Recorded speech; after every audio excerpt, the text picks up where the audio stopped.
Mathieu, je ne sais pas si dans les années 90, tu as écouté l'émission « Mais où se cache Carmen Sandiego ». Ça dit-tu quelque chose? Oui. Moi, c'était très, très présent dans ma jeunesse. Puis de cette façon, on joue un peu à « Mais où se cache Sam Hamad ». Il sort de temps en temps. Oui, on l'attend depuis longtemps. Et là, il a annoncé qu'il était là. Il sort de temps en temps, mais là, il doit prouver qu'il ne dit pas n'importe quoi, selon le maire Marchand. Puis selon lui, il est 0 en 3. C'est 3 sorties.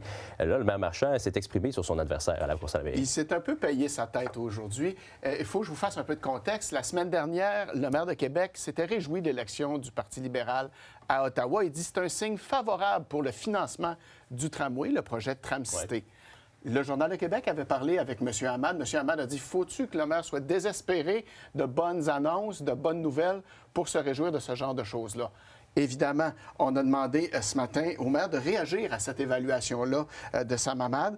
Bien, le maire Marchand a rappelé que l'ex-ministre s'est fourvoyé 3 fois dans le dossier du tramway jusqu'à maintenant. Et oui, il s'est un peu payé sa tête. Écoutez ça. Il y a des gens pour qui les faits ne sont pas importants. Moi, je trouve ça malheureux. Il dit qu'il n'y a pas d'entente, il y a une entente. Il dit qu'il ne la respectera pas, il est obligé de la respecter. Puis il dit qu'il n'y aura pas de frais, puis il y en a. Fait que c'est 0 en 3.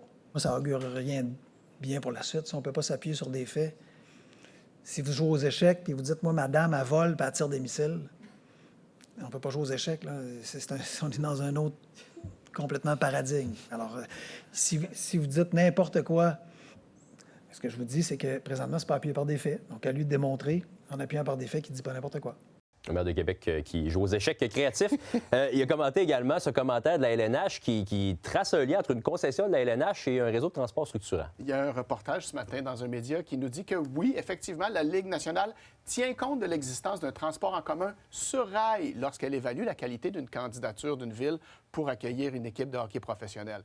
Nouveau Info s'est adressé directement au commissaire adjoint de la Ligue, Bill Daly, qui répond aux journalistes en lui demandant qu'est-ce qu'il en était. Il nous dit ceci: tout ce qui peut faciliter l'accès à un aréna dans lequel une équipe de la LNH joue ou pourrait jouer dans le futur est pris en considération. Ça fait partie d'une myriade de facteurs qui sont considérés.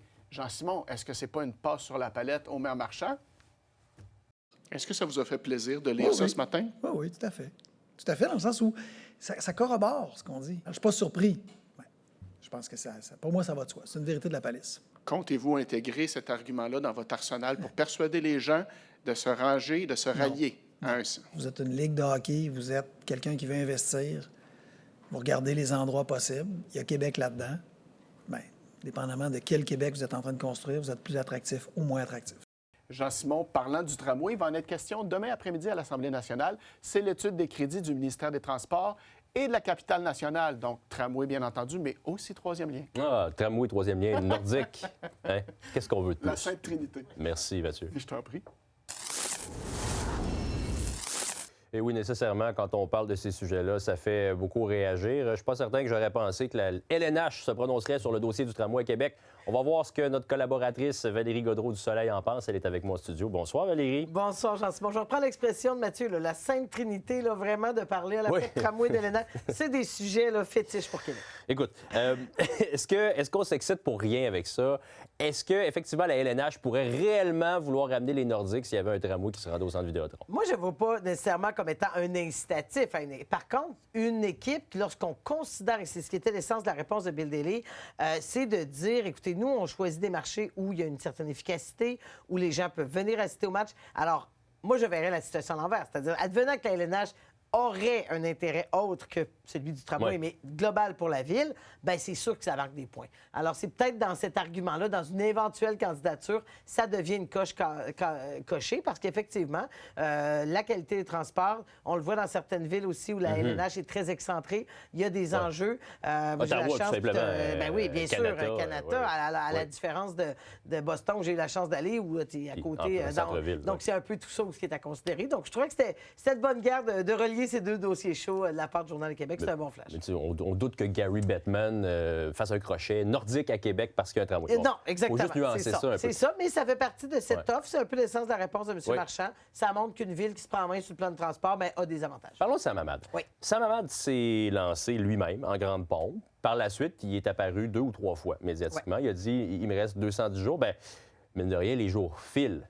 Est-ce que Sam Hamad profite du temps qu'il a d'ici la campagne électorale jusqu'à maintenant, selon toi? Je pense que oui, mais je ne suis pas certaine que c'est une stratégie qui le sert actuellement. Parce que de sortir, une sortie comme il l'a fait jeudi dernier, où il s'en prend à une réplique de M. Marchand sans proposer encore une fois. Donc, il fait monter des attentes. Il se retrouve avec quelqu'un qui, non seulement a le silence, mais de briser le silence pour ne rien dire ou pour s'attaquer, c'est moins stratégique dans ce cas-ci. Alors, je pense que les gens sont en droit de s'attendre à des candidats, à un programme, à au moins un élément de programme qui est celui du transport. On ne peut pas se promener en disant que le tramway n'est pas bon sans proposer autre chose. En terminant, Bruno Marchand a présenté hier des candidats pour Québec fort et fier pour les prochaines élections dans 3 districts. Des gens que je ne connaissais pas, je dois t'avouer. Est-ce que c'est important d'avoir une grosse notoriété quand tu te présentes comme conseiller? Bien, il y a Éric Courtemanche-Barry qui avait déjà été candidat. Des gens... C'est important, ça va l'être dans certains districts. Hein. C'est sûr que M. Marchand, il a quand même perdu des gens qui étaient implantés. Maude Mercier-Larouche, Pierre-Luc Lachance ne se représentent pas. C'est des gens peut-être connus, des gens qui aiment la politique municipale. C'est pas toujours du grand public, mais c'est des gens qui ont eu des tâches importantes. Mais Raymond Poirier, à surveiller, il est très implanté dans les Limoilou. Merci beaucoup, Valérie. Merci. On parle bientôt de tramway de 3e lien ou de Nordique. Tout ça en même temps. Merci. Bye.